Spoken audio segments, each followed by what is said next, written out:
படத்தோட ஆரம்பத்துல ஆஸ்திரேலியால பச்சை பசேல்னு பறந்து விரிஞ்ச ஒரு காடை தான் காட்டுறாங்க. அங்க பக்கத்துல இருக்கிற ஒரு கிராமத்துக்கு ஒரு டவுன் பஸ் வந்து நிக்குதா, அதுல இருந்துட்டு சிகரெட்டோட சீனா ஒருத்தன் இறங்குறான்ல, இவன் தான் கதையோட ஹீரோ. அவசரப்பட்டு கோட் சூட் போட்டுமோ வெயில் சும்மா பத்திட்டு எரியுதுன்னு அவனோட கோட்டெல்லாம் கழட்டிக்கிட்டு அங்க கிராமத்துல இருக்கிற ஒரு கடைக்குள்ள போறானு. ஒரு கிராமத்துல புதுசா ஒருத்தன் வரான் அப்படின்னாலே அவனை வித்தியாசமா தான் பார்ப்பாங்க. அதே மாதிரிதான் எல்லாரும் பாக்குறாங்க. அந்த கடைக்காரரும் தலை அவனுக்கு என்ன வேணும்னு கேட்க, நம்ம ஹீரோவும் ஓகே இந்த மாதிரி நான் ஃப்ளைட்ல வரும்போது என் லக்கேஜ் எல்லாத்தையும் மிஸ் பண்ணிட்டேன், பட் அது பிரச்சனை கிடையாது, இங்க இருக்கிற ஒரு லேக்ல போட்டிங் போறதுக்காக டூரிஸ்டா தான் வந்திருக்கேன், ஸோ அதனால எனக்கு கொஞ்சம் வழி காட்ட முடியுமா என்ன? உங்களுக்குலாம் வழி காட்டுறதுக்காக தான் நானே இங்க இருக்கிறேன், இருந்தாலும் கடையில் ஏதாவது பொருள் வாங்க வேண்டியது தானே? ஓ வியாபார யுக்தியோ, ஓகே டீ போடுங்கன்னு அங்க கடையில இந்த நியூஸ் பேப்பர் கட்டிங்ஸ்லாம் இருக்கும், அதெல்லாம் பார்த்துட்டு இருப்பானா. இந்த கிராமத்து ஆளுங்க இந்த லேக்ல இருந்து பயங்கரமான முதலையெல்லாம் பிடிச்சிருந்துருக்காங்க. கூடவே அந்த முதலைங்க நிறைய ஆளுங்களே பிடிச்சி சாவடிச்சிருக்குது. அந்த போட்டோஸ் எல்லாத்தையும் பார்த்துட்டு இருப்பான். அதுக்கப்புறம் போட்டு வச்ச டீயை வாங்கிட்டு வழியும் கேட்டு தெரிஞ்சுட்டு வெளியே வரும்போது அந்த டீயை ஒரு சிப் அடிச்சா கூந்தல் மாதிரி இருக்குன்னு அக்காட்டை தூக்கி கெடாசியவன் நேரா அந்த போட்டிங் போற இடத்துக்கு தான் வரான். அந்த போட்ல ஒரு லேடி ஒருத்தங்க இருக்கிறாங்களே தொப்பி போட்டவங்க, ஸோ இவங்க தான் கதையோட ஹீரோயின். இவங்க இந்த இடத்துல ஒரு டூரிஸ்ட் கைடா வேலை பார்க்குறாங்க. அவங்க கூடயே ஒரு நாயும் வச்சிருந்துருப்பாங்க. வர டூரிஸ்ட் எல்லாருக்கிட்டையும் டிக்கெட்டை வாங்கிட்டு போட்ல ஏற்றிக்கிட்டு இருக்கும்போது அதுல சோடா புட்டி போட ஒருத்தர் இருப்பான். அவன் என்னன்னா 2 டிக்கெட் வாங்கிட்டு வந்திருப்பான். அந்த 2 சீட்டும் எனக்கு தான், நான் ஃப்ரீயா இருக்கணும்னு ரைட்டுன்னு ஹீரோயின் நினைக்க. அதுக்கப்புறம் ஹீரோ பையனும் டிக்கெட்லாம் கொடுத்துட்டு அவனும் உள்ள வந்து உட்காந்துக்குவான். ஓகே கைஸ், இந்த போட்ல சேஃபா உங்களை நான் சுத்தி கட்ட போறேன், 6 மணி ஆகும்போது திருப்பி நம்ம என்ஜாய் பண்ணிட்டு வந்துருவோம் சரியான்னு.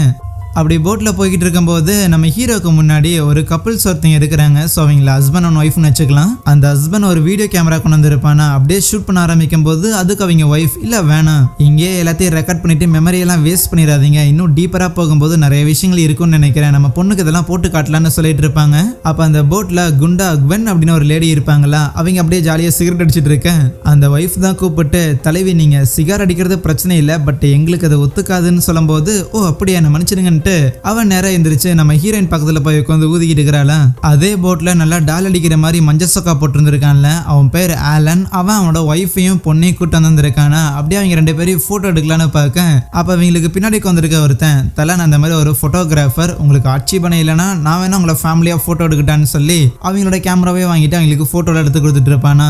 ஸோ இந்த மாதிரி இருக்கிற எல்லாரும் பீஸ்ஃபுல்லான ஒரு இன்டராக்ஷன்லேயே இருக்கிறாங்களா. இப்படி இருக்கு. ஆப்போசிட்ல இன்னொரு போட்லயுமே சில டூரிஸ்ட்லாம் இருப்பாங்க. அவங்கள சுத்தி சில முதலையெல்லாம் இருக்கும். அதுக்கு அந்த டூரிஸ்ட் ராவான மீட்டெல்லாம் போட்டுட்டு அதெல்லாம் போட்டோ எடுத்துக்கிட்டு இருக்கும்போது இதை பார்த்த நம்ம ஹீரோயினோட போட்ல இருக்கிற ஆளுங்களும் அதெல்லாம் போட்டோ எடுக்கிறாங்க. எல்லாரும் பயங்கரமா என்ஜாய் பண்றாங்க. இப்படியே நேரம் போயிட்டு இருக்க நம்ம ஹீரோயின் அந்த போட்டை இன்னும் கொஞ்சம் டீப்பரா உள்ள எடுத்துட்டு போறான். அந்த இடத்துல தண்ணிக்குள்ள முதல்ல இருக்கிறதையுமே எல்லாரும் பார்த்து ஆச்சரியப்பட்டுட்டு இருக்கிறாங்களா. அப்ப நம்ம ஹீரோயின் தான் இன்ஸ்ட்ரக்ட் பண்றான். நல்லா கேட்டுக்குங்க, இங்க இருக்கிற முதல்ல எல்லாமே கிட்டத்தட்ட 7-8 மீட்டருக்குலாம் வளரக்கூடியது. கிட்டத்தட்ட 2 டன்னுக்கு மேல வெயிட் இருக்கும். அந்த முதல்ல தன்னோட சின்னதா இருக்கிற எந்த உயிரினமா இருந்தாலும் சரி அது ஈஸியாவே சாப்பிட்ரும். இது வரைக்கும் இந்த டூரிஸ்டா வந்த ஏகப்பட்ட பேர் தண்ணிக்குள்ள விழுந்து இறந்து போயிருக்காங்க.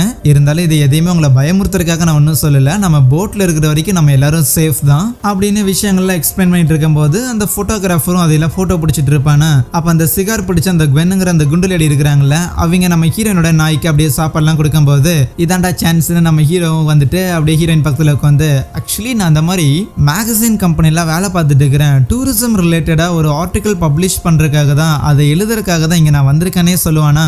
அதுக்கப்புறம் அந்த போட் இன்னும் கொஞ்சம் தூரம் போயிட்டு இருக்கும்போது ஆப்போசிட்ல ஒரு சின்ன போட்ல பார்த்தா நீல் அப்படிங்கிற ஒரு பையன் அவன் ஃப்ரெண்டு கூட வந்திருப்பான். அந்த நீல் பையனும் இங்க தான் வேலை பார்க்கறான் போல. நம்ம ஹீரோயினுக்கு ரொம்ப நாளா அவனும் தூண்டல் போடுறான், பட் ஹீரோயின் சிக்க மாட்டேன்னு வம்படியா இருக்கேன். எப்பவுமே ஏதோ ஒன்று பேசிட்டு அவங்கள நகர விடாம அதே இடத்துல பிடிச்சி வச்சிருந்திருப்பானா. போட்ல இருக்கிற அந்த ஹஸ்பண்ட் இருக்கிறாருல, அவரும் தம்பி தள்ளிக்கப்பா நாங்க போகணும், இன்னும் ரொம்ப தூரம் சுத்தணும்லாம் சொல்லிட்டு இருக்கேன். அந்த நீல் கேட்கற மாதிரி இல்ல. அதனால ஹீரோயின் போட்டை கொஞ்சம் ரேஸ் பண்ண அது டக்குன்னு அந்த சின்ன போட்டை தட்டி விட்டு அதுல அந்த நீல் கீழே விழுந்துருவான். அதுக்கப்புறம் எப்படியும் அவன் ஃப்ரெண்டு காப்பாத்திடுவான்னு வச்சுக்கோங்களேன். இருந்தாலும் என்னைய தள்ளி விட்டு போற இரு உனக்கு இருக்குதுன்னு நினைக்க இறுதியா இன்னும் கொஞ்சம் நேரம் சுத்திக்கிட்டு இருக்க. அப்போ ரசல் அப்படின்னு ஒருத்தர் 2 டிக்கெட் வாங்கி இருந்திருப்பாருல, அவரோட ஒய்ஃப் வந்து கொஞ்ச நாளுக்கு முன்னாடி இறந்து போயிருப்பாங்க போல. அவங்களோட அஸ்தியை கொண்டு வந்து அந்த ஆத்துல கரைக்கிறாரு. ஸோ இதுக்கு தான் 2 டிக்கெட் வாங்கி இருப்பாரு போல அவங்க ஒய்ஃபுக்கு ஒண்ணுன்னு. இதை பார்த்து அந்த ஆலனோட பொண்ணு பயங்கரமா ஃபீல் பண்ண. அதுக்கப்புறம் ஓகே கைஸ் என் பாயிண்ட் வந்துருச்சு, திருப்பி ரிட்டர்ன் ஆகலாமா அப்படின்னு ஹீரோயின் கேட்டுக்கிட்டு இருக்கேன். வானத்துல தூரமா பார்த்தா யாரோ ஃபிளார் அடிக்கிறாங்க, யாருக்கும் ஆபத்து போல. இதையெல்லாம் நோட் பண்ணி பண்ணி மற்றவங்க சொல்லும்போது உடனே நம்ம ஹீரோயினும் கண்ட்ரோல் ரூமுக்கு இந்த விஷயத்தை பற்றி இன்ஃபார்ம் பண்ணிட்டு நான் முதல்ல போய் என்னென்னு பார்க்குறேன் கூடவே வாங்கன்னு சொல்லியிருந்திருப்பா. ஆனால் இதை கேட்ட மற்றவங்க எல்லாரும் அப்படின்னா நம்ம திருப்பி ரிட்டர்ன் ஆகிறதுக்கு லேட் ஆயிருமே, ஏற்கனவே 6 மணின்னு சொல்லியிருந்தீங்க, இப்போவே லேட் ஆயிடுச்சுன்னு சொல்ல இருங்க கைஸ் அவங்களுக்கு ஏதோ ஆபத்து வந்திருக்குன்னு சொல்லி தான் ஃபிளார் அடிச்சிருந்திருக்காங்க. இன் சம் கேசஸ் நமக்கு இதே மாதிரி ஆபத்து வந்து நாம ஃபிளார் அடிச்சு இப்போ நாம யோசிக்கிற மாதிரி நேரம் ஆயிருமே அப்படின்னு நம்மளை காப்பாற்ற வரவங்க யோசிச்சா நடக்குமா? இப்படி ஹீரோயின் கேட்க அவங்களுக்கும் ஓகே நீ சொல்றதும் சரிதான்னு ஒத்துக்கிறாங்க. அப்புறம் போட்டை திருப்பிட்டு அந்த ஃபிளார் எந்த பக்கம் அடிக்கப்பட்டதோ அந்த இடத்த நோக்கி போயிட்டு இருக்கிறாங்களா. அப்போ அவங்க சில மலையில பார்த்தா ஏதோ பெரிய பெரிய ராட்சதம் முதலைங்களை வந்து அப்படியே டிரா பண்ணி வச்ச மாதிரிலாம் இருக்கும். இது எல்லாத்தையும் அந்த போட்டோகிராஃபர் கவனிக்கிறான். அவனுக்கு லைட்டா அள்ளூட்டுறது என்னடா பண்ணி வச்சிருக்கானுங்கன்னு. அவங்களும் அந்த இடத்துக்கு போயிடுறாங்க. பெருசாக ஆள் நடமாட்டத்தெல்லாம் காணோம், ஒரே ஒரு போட் மட்டும் கவிழ்ந்துருக்குது. யாரை கூப்பிட்டுருப்பான்னு யோசிச்சுட்டு இருக்கேன். அப்போ தண்ணிக்குள்ள இருந்து வந்த உருவம் அப்படியே அந்த போட்டை அட்டாக் பண்ண அது கீழே விழுந்திருக்காது. ஸ்டில் அந்த போட்டில் ஓட்டை விழுந்து தண்ணியில உள்ள வர ஆரம்பிச்சிருமா. ஐயோ என்ன பண்றதுன்னு பதறி போன ஹீரோயினும் அங்கே தண்ணிக்கு நடுவில் ஒரு சின்ன கரை மாதிரி இருக்குமா, வேகமாக போட்டை ரேஸ் பண்ணி கொண்டாந்து அந்த தரையில சொருகி விட்டுருவா. சேஃபா எல்லாரும் அந்த தரையில இறங்கிடுவாங்க. பட் அந்த போட்டு கொஞ்சம் கொஞ்சமா தண்ணியில முழுங்க ஆரம்பிக்கும். போச்சுடா நாம ஒருத்தர் காப்பாற்ற வந்தா அப்ப நம்மளை காப்பாத்துறதுக்கு யாரோ ஒருத்தர் வரணுமான்னு இருக்கிற எல்லாரும் பார்த்துக்கிட்டு இருக்கேன். அப்பதான் அந்த ரசலுங்கிற அந்த 2 டிக்கெட் வாங்கின நபர் சொல்றாரு, ஹே இங்க பாருங்க நம்ம ஆத்துக்கு நடுவில் இருக்கிற ஒரு சின்ன இடத்துல இருக்கிறோம். ஈவினிங் ஆக ஆக தண்ணியோட மட்டம் ஏற ஆரம்பிக்கும், நம்ம எல்லாருமே தண்ணியில மூழ்கிடுவோம். அதனால இது சேஃப் இல்ல. இப்போவே தண்ணியோட ஆழம் கம்மியா இருக்கும் போது நீந்தி அந்த கரைக்கு போயிடலான்னு சஜஸ்ட் பண்ணா ஹீரோயின்ல இருந்து மற்ற யாருமே ஒத்துக்கல. ஐயோ நம்ம வந்து அவ்வளோ பெரிய போட்டையே ஏதோ ஒன்று அட்டாக் பண்ணியிருக்குது, திருப்பி அதே தண்ணிக்குள்ள இறங்க சொல்றேன், என்னையா பேசுறேன்னு கேட்டேன். நீங்க யாரும் வரலைன்னா பரவாயில்ல நான் போறேன் அப்படின்னு அவனா இறங்க பாப்பானா. பின்னாடி வந்து அந்த ஹஸ்பண்ட் இருக்கிறான்ல அவன் தான் யோ சும்மா ஏரியா வாயா எங்கேயா கோச்சிட்டு போறேன்னு அவனை சமாதானப்படுத்தி கூட்டு வர. அப்ப அந்த போட்டோகிராஃபர் நம்ம ஹீரோயின் கிட்ட இருந்த ரேடியோவை சும்மா மேல தூக்கி காட்டும் போது இதுல ஏதோ சிக்னல் வர மாதிரி இருக்கும். இருக்கிற எல்லாரும் அந்த சத்தத்தை கேட்டுட்டு அந்த ரேடியோவை பார்த்துக்கிட்டு இருக்க திரும்பி பார்த்தேன் அந்த ஹஸ்பண்ட் ஆளை காணும். அதுக்கு பதிலாக ஒரு முதலையோட வால் மட்டும் தெரியுது. இங்க நின்றுகிட்டு இருந்தால் எங்க போனான்னு சொல்லி அந்த ஒய்ஃபுக்கு சுத்தமா புரியல. இருந்தாலும் ஒன்றும் பண்ண முடியாது, அவ்வளவுதான் முடிஞ்சு. ஆனா எவ்வளவு சீரியஸான ஒரு ப்ராப்ளம்லாம் நம்ம இருக்கிறோம் அப்படிங்கிறது அங்க இருக்கிற எல்லாருக்கும் புரிய வருது. ஹீரோவும் சிக்னல் கிடைக்குமான்னு அவரோட மொபைல் எடுத்து செக் பண்ணி பார்க்கறான். ஒண்ணுமே இல்ல.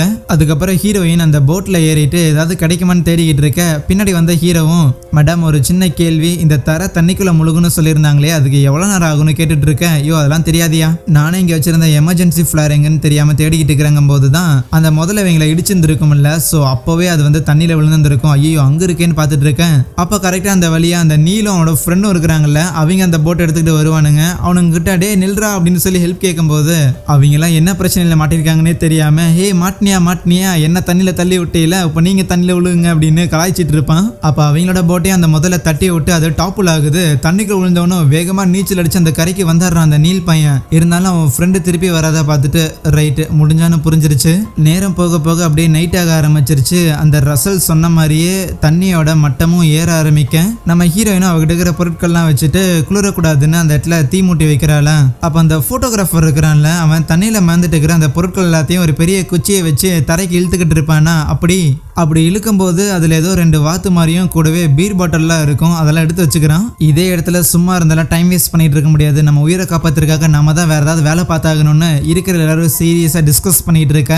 அப்ப அந்த நீல் பயபுல தான் ஒரு மேட்டர் சொல்றான், வேணும்னா இப்படி பண்ணலாமா, நான் அதோ அந்த ஆப்போசிட் கரைக்கு நான் நீந்தி போயிடுறேன், நீந்தி போயிட்டு இருக்கிற கயிறு அங்க இருக்கிற ஒரு மரத்துல கட்டிடுறேன், அதோட ஆப்போசிட் எண்டை நீங்க இங்க இருக்கிற ஒரு மரத்துல கட்டிடுங்க. இப்ப யாருமே தண்ணியில படாதபடி அந்த மரத்துல தொங்கிக்கிட்டே நம்ம ஆப்போசிட் கரைக்கு போய் சேர்ந்துடலாம், எல்லாரும் சேஃப், எப்படி டீல் ஓகேவா, இருக்கிற எல்லா ரிஸ்கையும் நானே எடுத்துக்கிறேன்னு சொல்லுவான். அப்ப அந்த மஞ்ச சொக்கா போட்ட அந்த ஆலனுங்கிற ஆளு எப்படி என் ஒய்ஃபுக்கு கேன்சர் இருக்கு அவளால அப்படி வர முடியாதுன்னு சொல்லுவாரு. உங்களுக்கு இந்த ஐடியால அவ்வளவு குறை தெரியுதுன்னா உங்ககிட்ட வேற ஆப்ஷன் இருக்கான்னு கேட்கும்போது அந்த ஆலன் அமைதியாவே இருப்பாரு. ஓகே டீல்னு சொல்லிட்டு அந்த ஆலனும் கயிறுலாம் எடுத்துக்கிட்டு இருப்பானா. அப்ப ஹீரோ கேட்பான், தல நீ இந்த ஊருக்காரன் தானே, எதுக்கு இந்த முதலைங்கெல்லாம் மனிதர்களை அட்டாக் பண்ணுது, இதுக்கு பின்னாடி ஏதாவது காரணம் இருக்குமா என்ன, வேற என்ன காரணம், உங்களை மாதிரியான டூரிஸ்ட் ஆள தாண்டா, அதுங்க பாட்டுக்கு அமைதியா காட்டுக்குள்ள வாழ்ந்துகிட்டு இருக்குது, நீங்க தான் தேவையில்லாம சுத்தி பார்க்க வரேன்னு சொல்லிட்டு போட்டை தூக்கிட்டு இதுக்குள்ள வந்துடுறீங்க, ஏன் ஏரியாவை எடுத்துக்கிறதுக்கு எவனோ ஒருத்தன் வந்துட்டாங்கிற கான்ல தான் அது உங்களை பிடிச்சி அட்டாக் பண்ணியிருக்கும் அப்படிங்கிற விஷயத்தெல்லாம் எக்ஸ்பிளைன் பண்ணிட்டு அந்த கயிறோட ஒரு எண்டை மட்டும் பிடிச்சிக்கிட்டு தண்ணியில எந்த ஒரு அசைவும் இல்லாம அப்படியே மெதுவா நீந்தி போய் அந்த கரைக்கு போயிடுறான்.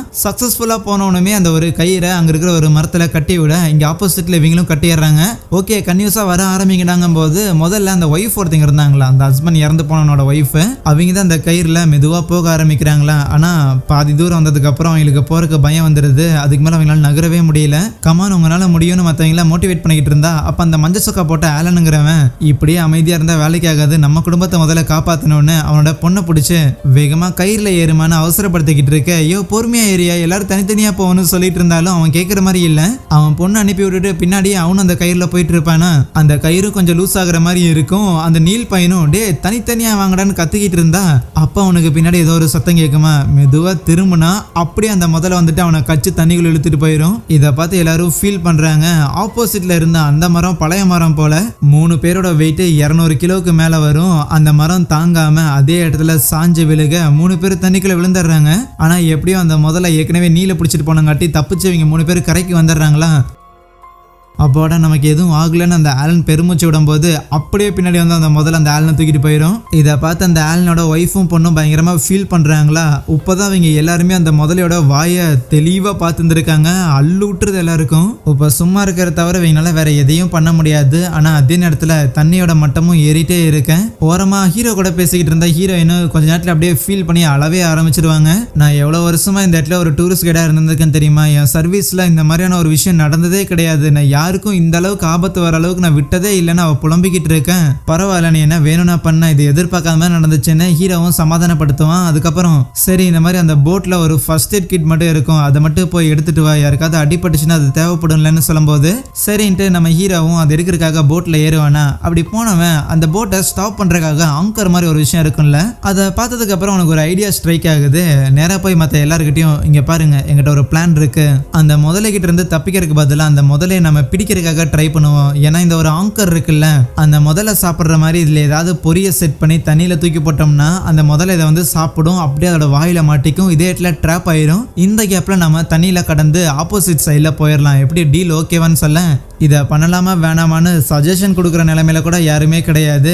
வேற வழியும் கண்டிப்பா எனக்கு இல்லை. ஆனா அந்த ஆங்கர்ல அந்த முதலைக்கு பொரிய வைக்கிறதுக்கு எதை யூஸ் பண்ணாங்கும் போது இருக்கிற எல்லாத்தோட பார்வையும் நம்ம ஹீரோனோட நாய் மேலதான் போகுதான். டே என்னடா யோசிக்கிறீங்கன்னு நம்ம ஹீரோயின் அவளோட நாயை பாதுகாக்க பார்க்கும்போது அப்பதான் அந்த போட்டோகிராஃபர் பையன் 2 வாத்தை வந்து எடுத்து வந்திருப்பான்ல அந்த தண்ணிக்குள்ள இருந்துட்டு. ஸோ இதை பயன்படுத்தலான்னு சொல்றான். சரின்னு அந்த வாத்தையும் அந்த ஒரு ஆங்கர்ல சொருகி விட்டுட்டு அந்த அந்த கயிறை வந்து அங்க இருக்கிற ஒரு பெரிய பாறையில கட்டி விட்டுறாங்க. அதுக்கப்புறம் தண்ணியில தூக்கி போட்டு கொஞ்ச நேரம் வெயிட் பண்ணிக்கிட்டு இருக்க அவங்க எதிர்பார்த்த மாதிரி அந்த முதலையும் அந்த ஆங்கரை பிடிச்சி மாட்டிக்குது. கமான் வேகமா வாங்கன்னு இருக்கிற எல்லாரும் தண்ணிக்குள்ள குதிச்சு நீச்சல் அடிச்சு அந்த பக்கம் போக ஆரம்பிக்கிறாங்க.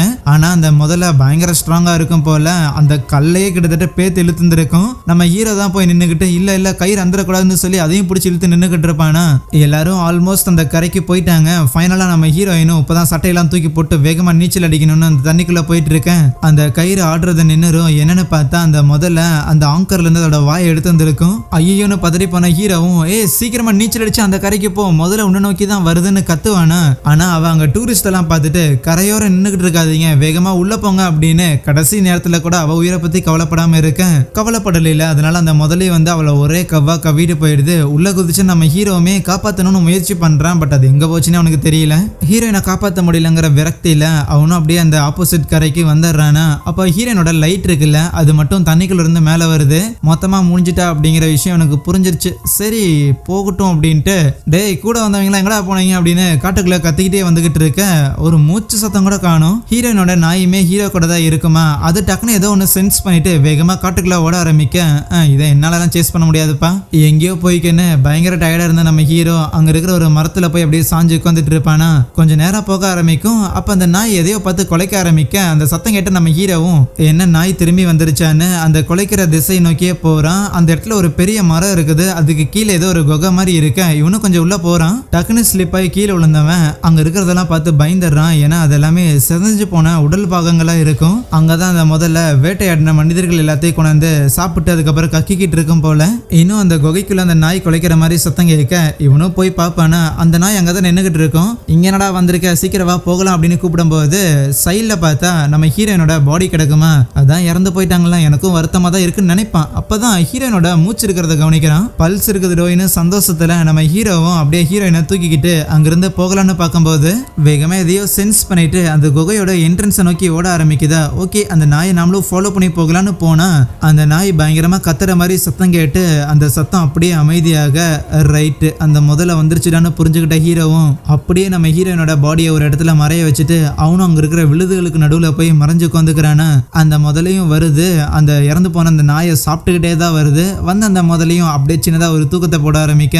ஓகே, இது இங்கிருந்து எந்திரிச்சு போற வரைக்கும் வெயிட் பண்ணிக்கிட்டு இருக்க முடியாது, கிளம்பிடலான்னு ஹீரோயினை தூக்கிக்கிட்டு அந்த முதலைய பார்த்து பார்த்து அப்படியே மெதுவா நடந்து போயிட்டே இருப்பான். அந்த முதல்ல அங்கேயே தான் இருக்குது, போகலாம் போகலாம் அப்படின்னு போயிட்டு ஒரு செகண்ட் முன்னாடி திரும்பிட்டு பின்னாடி பார்த்தா அந்த முதலையை காணாம. என்னன்னா டக்குன்னு அங்க இருக்கிற தண்ணிக்குள்ள இருந்து வந்து இவங்களை அட்டாக் பண்றதுக்காக ட்ரை பண்ண ஜஸ்ட் மிஸ். உடனே அங்க இருக்கிற ஒரு பாறையோட இடுக்குல போய் அவன் மறைஞ்சுக்கிறான். அந்த முதலையும் எவ்வளவோ அட்டாக் பண்ண ட்ரை பண்ணுது, பட் இருந்தாலும் உள்ள வர முடியலையா. இருந்தாலும் அந்த முதலையை சும்மா விடக்கூடாதுன்னு ஹீரோயினை அங்கேயே வச்சுட்டு ஒரு மரக்கட்டை எடுத்து அட்டாக் பண்ண பார்த்தா அது ஒரே கவுல பிடிச்சி அந்த மரக்கட்டையை அதே இடத்துல துவம்சம் பண்ணிடுது. பயந்து போனவன் மறுபடியும் அங்க இருக்கிற பாறைங்களுக்கு நடுவுல போய் ஒளிஞ்சுக்க அது விடுவனான்னு சொல்லி அவனை திருப்பி கடிக்கிறதுக்காக எவ்வளவோ முயற்சி பண்ணும். அப்ப பயத்துல தெரியாம அந்த முதலையோட வாயில கையை விட்டுருவானா. 2 விரல் அப்படியே போக வலி உயிரே போகுது. அந்த முதல்ல ஏதாவது ஒன்று பண்ணணும்னு நினைக்கிறான், பட் ஒண்ணுமே பண்ண முடியாது. இதே நேரத்துல பேரலா மயக்கத்துல இருந்த ஹீரோயினுமே கண் விழிச்சிட்டு அப்படியே இரும்பெல்லாம் செய்யும் போது இந்த சத்தம் கேட்ட முதல்ல அந்த முதல்ல நம்ம ஹீரோயினை பிடிக்கிறதுக்காக போயிருக்குமா, இல்ல இந்த முதல்ல விட்டு வைக்க கூடாதுன்னு ஹீரோ அதை ஏற்கனவே ஒரு கட்டையை வச்சு அட்டாக் பண்றதுக்கு ட்ரை பண்ணியிருந்திருப்பான்ல, அது உடஞ்சு போனங்காட்டி இப்போ அந்த கட்டை கொஞ்சம் ஷார்ப்பாவே இருக்கும். அங்க அந்த முதலையாலையும் நம்ம ஹீரோயினோட பாடியை எடுக்க முடியாத காரணத்துக்காக நேரம் நம்ம ஹீரோ அந்த முதலையை கத்தி கூப்பிடும் போது மறுபடியும் நம்ம ஹீரோ பிடிக்கிறதுக்காகவே வரும். ஆனா இந்த தடவை நம்ம ஹீரோ எங்கேயும் எஸ்கேப் ஆகாம அப்படியே அந்த பாறை பக்கத்துலயே அந்த கட்டையை வச்சு உட்காந்துக்கிட்டு அந்த முதல்ல கிட்ட வர வரைக்கும் அவன் பொறுமையா காத்துட்டு இருக்க. அது கிட்ட வந்தோடனே டப்புன்னு அவனை பிடிக்கிறதுக்கு வேகமா வருமா, அவ்வளவுதான் அந்த கட்டை அதோட தலையிலே ஏறி அதே இடத்துல அது இறந்து போயிடும். அவன் அந்த பாறையோட சேர்ந்து தானே உட்காந்துட்டு இருந்தான், அதனால அதோட வாய் பெருசா நீட்டி இருந்திருக்கும், அதனால மூடி இருந்திருக்க முடியாது. சோ அவனுக்கு எதுவும் ஆயிருக்காது. எப்படியோ அவ்வளவு பெரிய முதலைய தனியால போட்டு தள்ளிட்டு அடுத்த நாள் காலையில மயங்கின நம்ம ஹீரோயினை தூக்கிட்டு அந்த இடத்த விட்டு வெளியே வர ஏற்கனவே அந்த டூரிஸ்ட் சில பேர்லாம் எஸ்கேப் ஆயிருந்திருப்பாங்கல்ல, அவங்க கூட போயிட்டு நம்ம ஹீரோவும் சேர எல்லாரையும் ரெஸ்கியூ பண்றதுக்காக அந்த இடத்துல ரெஸ்கியூ ஹெலிகாப்டருமே வரும். கடைசியா ஹீரோயினை தூக்கிட்டு போறதுக்கு முன்னாடி ஹீரோ கிட்ட என்னை காப்பாத்தின ரொம்ப நன்றி, நான் என்னன்னாலும் உங்களை நான் மறக்க மாட்டேன்னு சொல்லுவாளாம். இது எல்லாத்தையும் கேட்டு நம்ம ஹீரோக்கும் ஹாப்பியா இருக்கும், இவ்வளவு பேரை காப்பாத்திருக்கோம் அப்படிங்கிற ஒரு மனநிறைவோட கட் பண்ணா ஸ்டார்டிங் சீன்ல நம்ம ஹீரோ ஒரு கடைக்கு போயிருந்திருப்பான்ல, அங்க கூட நிறைய நியூஸ் ஆர்டிக்கலா இருந்திருக்கும். சோ இப்போ அதுல ஒரு நியூஸ் ஆர்டிக்கலா நம்ம ஹீரோ ஏகப்பட்ட பேரை காப்பாத்தி இருந்திருக்கான், ஒரு பெரிய முதலைய போட்டு தள்ளியிருந்திருக்கான் அப்படின்னு அவனை பத்தின நியூஸும் இருக்கு. அங்கே இந்த ஒரு படத்தையும் முடிக்கிறாங்க. எனிவேஸ் இதே மாதிரியான நிறைய இன்ட்ரெஸ்டிங்கான படங்களை பார்க்கணும்னு நினைச்சீங்கன்னா எப்படியும் சேனலோட பேரை மறந்துடுவீங்க. ஸோ அதனால இப்போவே சப்ஸ்கிரைப் பண்ணி வச்சுக்கோங்க. So yeah, thank you.